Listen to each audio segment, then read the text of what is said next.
everyone, welcome back to Pominos. Hope we're all doing really well. If you are new around here, please drop a like, please drop a subscribe. We're really smashing out the likes and we're smashing out the subs. Can't thank you enough. The support has been spectacular and we're well on our way to 3k. You can become a member of the channel, so if you want to do that, link is in the description. We are going to talk about some of the things we do with the sponsorship. We sponsor Shannon Gore, the wonderful Preston Bullants, the captain, and we also sponsor Dom Aku. So we were there yesterday at the Gold Sponsors event, and I wanted to talk about that today. So I thought, give you a bit of intel, bit of feedback of what it was like. Had a lovely evening. There'll be some pictures going up now with Dom. Nice steak, nice couple of cheeky beverages. He didn't drink, obviously, neither did the players. They were all on their best behaviour. But the big thing for me is I've been very fortunate in my years in this country to go to a few events, particularly the Richmond event in 2018. It's something that I bring up quite a lot on the Blue Abroad show about mindset. And the big takeout from here, having the privilege to speak to 90% of the players that were there, was there is a real in the now moment about these boys. And I have to say, I've been a little bit like a giddy teenager today because I knew these boys were good. I've been a big advocate of it. I didn't realise how far in the mental state of development, and that is my professional background, looking at where people are. And the big thing is there's kind of a buying point when you work in training where people never fully commit. Most people are toe dippers. Few people jump in. But the more people you can get to jump in and fully embrace and live in the now and enjoy the journey, that's a big thing in development. You've got to enjoy the journey. That was a big takeout, particularly speaking to Wheats, who was sat to my left.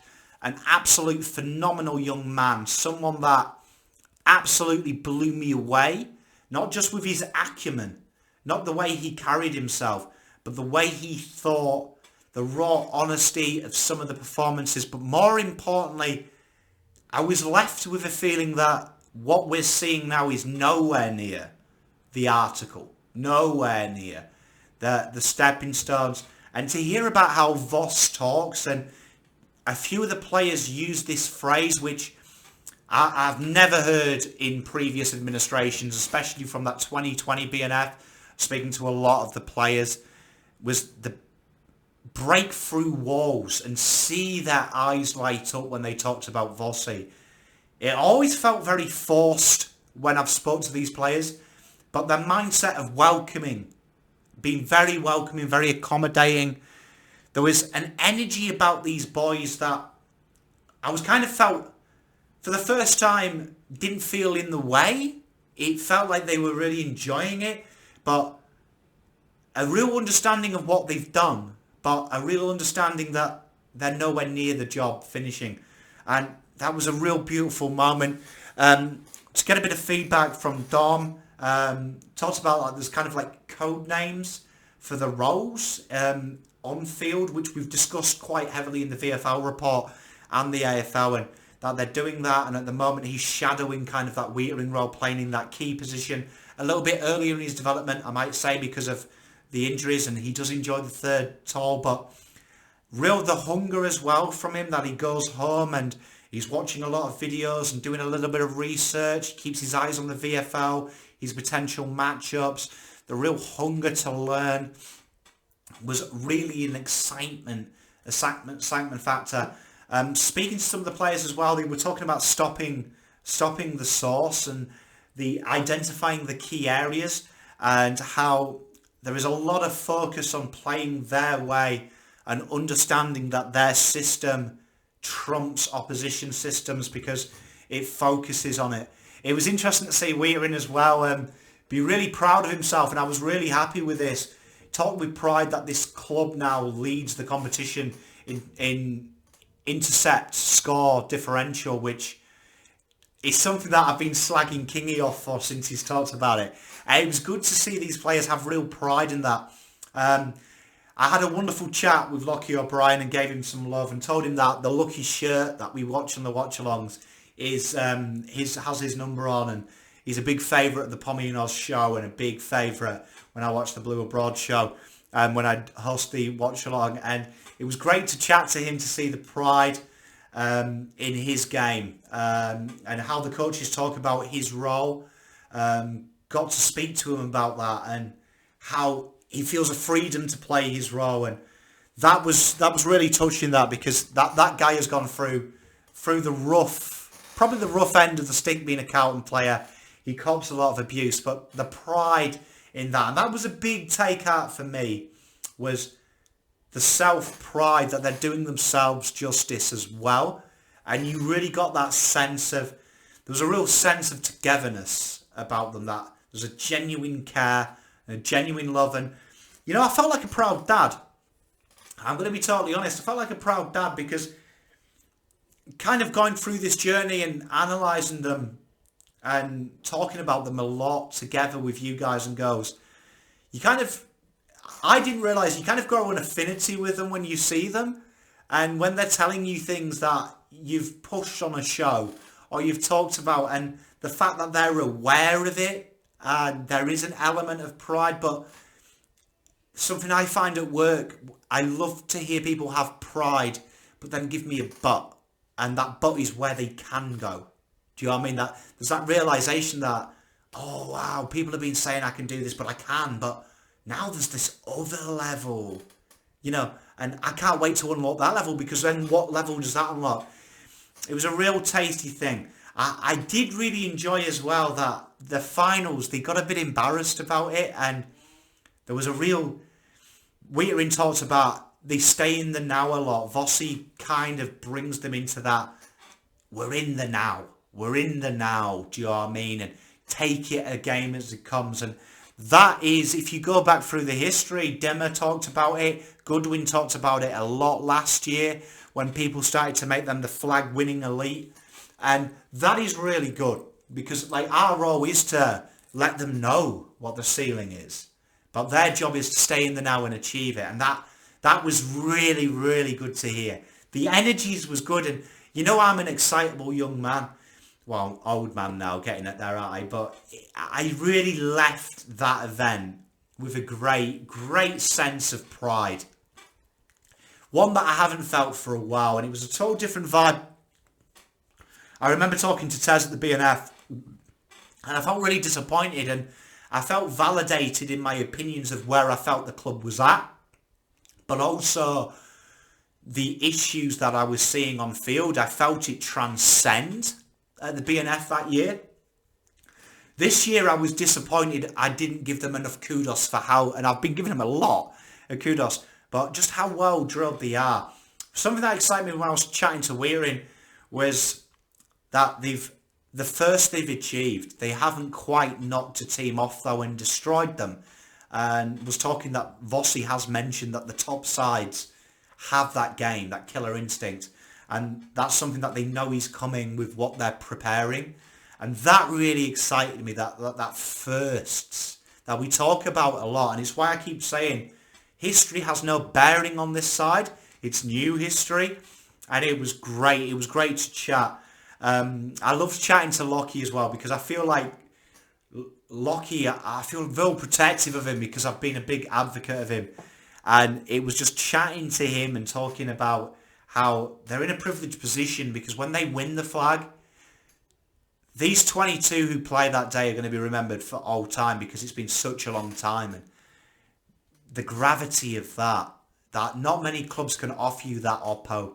And that was fantastic. It was a real privilege speaking to Dom, though. Let's talk about the guy we speak. He really impresses me, and it was great to hear him build this confidence, and he was really complimentary on the coaching staff. But the biggest takeout for me was the players, and how these senior players take an active interest in the VFL and an active interest in their development, always handing off. He talked about how Wheating, and there was some great moments of banter about Wheating saying that Dom needs to nip it in the bud. He's getting a bit excitable and stuff. And it was all jokes, of course, but how he's getting really happy with his development and seeing it. And that was beautiful to see. That's something from just my experience working in golf, but also my experience now working in a professional environment and development. that kind of thing when you've got that bond of taking the piss a little bit about the development when someone is getting better and the guy at the top of the tree has that rapport, it only makes the team stronger. And it was great hearing Dom talk about Harry, giving him a lot of advice about try anything the coaches say, even if you don't agree with it.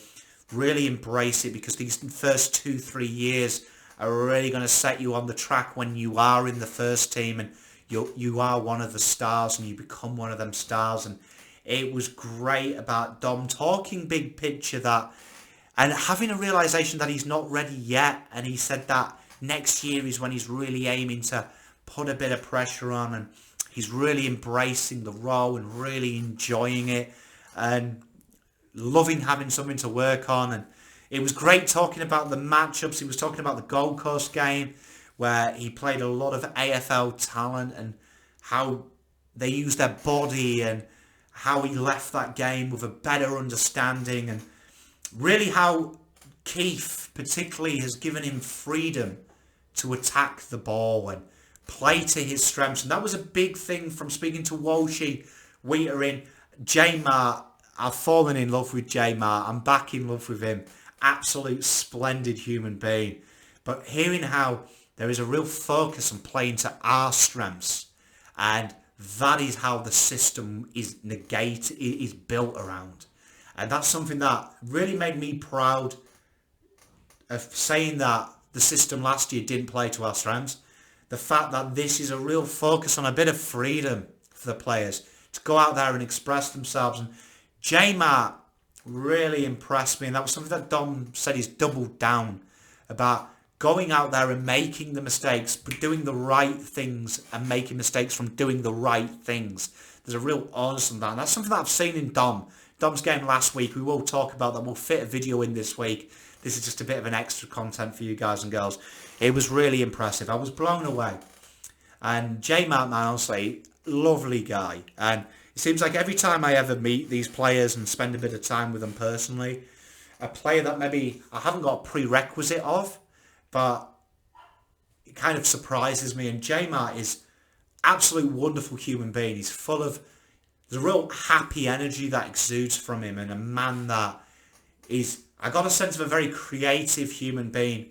We talked a lot about golf. We had a real big in-depth decision. He's a big golfer, and it was great getting into his mindset and hearing that my methodology of coaching was you don't change the swing, you teach the player to have a better understanding of what that swing is and a better knowledge of what that capabilities, its limitations, but also its ceiling, and refining it to be your swing but more successful. And it was great of him using these analogies and understanding that and saying that that's at the club and at the game and things. And Jack Martin, honestly, expect big things from him, because there is a culture shock. And it's great to hear about my boy Charlie Wheater and Dom. It was no surprise that he is my favourite player, and it was great hearing them talk about how deadly he is and how hard he is to play together. It was great hearing that from them too, and how the training standards are tough, because we've got players that are probably best in their position,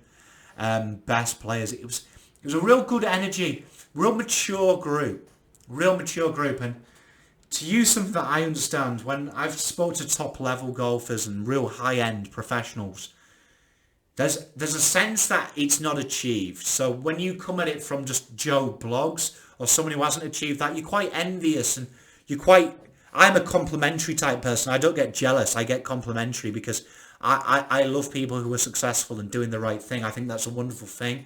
And I'm a pillar type person. You know, I want to push you because I don't want to drag you down. I want to raise you and learn how to get to that level. But you find the people that are really good at what they do, that they don't kind of have an understanding of where they are, because they think there's another level. So because they're 2 or 3 levels above where you are or where you think they are, they think there's 3 or 4 levels where they could be. And that was a real sense of them. And the way they talked about Vossi was really important to me. They all mentioned about how he shares stories and his history. Lee Matthews, multiple flag winning captain, MVP. Do you know what I mean? He's won it all, Brownlow. Like, the guy is a walking history book. the fact that he's so personable and he can relate and understand and he's inspiring really, really excited me. Like, and it was great to hear them talk about Clarkey, Hansen, and all these new faces. Sayer's got a mention, and how things are different, but not different in different sake, different with purpose. And repeatability was repeated a lot. I love that. But repeatability, and it was really nice to see that there is a real air, not of success, but of development, cultural development. And in the 2 years I haven't seen these players and had the privilege of going to these functions, their mindset as a guy that reads people a lot is entirely different. Entirely different. And part of that down is into maturity. But people like J Mart, they ain't going to mature too much. Genuinely, your maturity, it kind of ceases around 21, 22. Do you know what I mean? Statistically, your maturity and your outlook, and it kind of gets refined. But genuinely, you don't change it catastrophically. It's really good to see this in there. And it was great to hear J Mart's eyes light up as well about like players having babies and coaches having babies. And that was a big thing. They talk about the coaches like the playing group, where before it felt like us and them. There's a real togetherness. So honestly, guys and girls, I had the privilege of attending this function, and I am fucking excited, man. I am excited about the hunger that's inside them and the desire to learn. And they appreciate us a lot, man, and they're proud. They're playing with pride. And honestly, I'm so happy. So hopefully this is an impromptu video. There's no script or anything. I hope it's not trash. I hope you've got something out of it. But honestly, super, super excited. If you've got any questions or anything like that, please ask them in the comments. But until next time, I'm looking forward to doing the VFL wrap, and we'll have the preview coming up this week. Till next time, God bless. Pum out.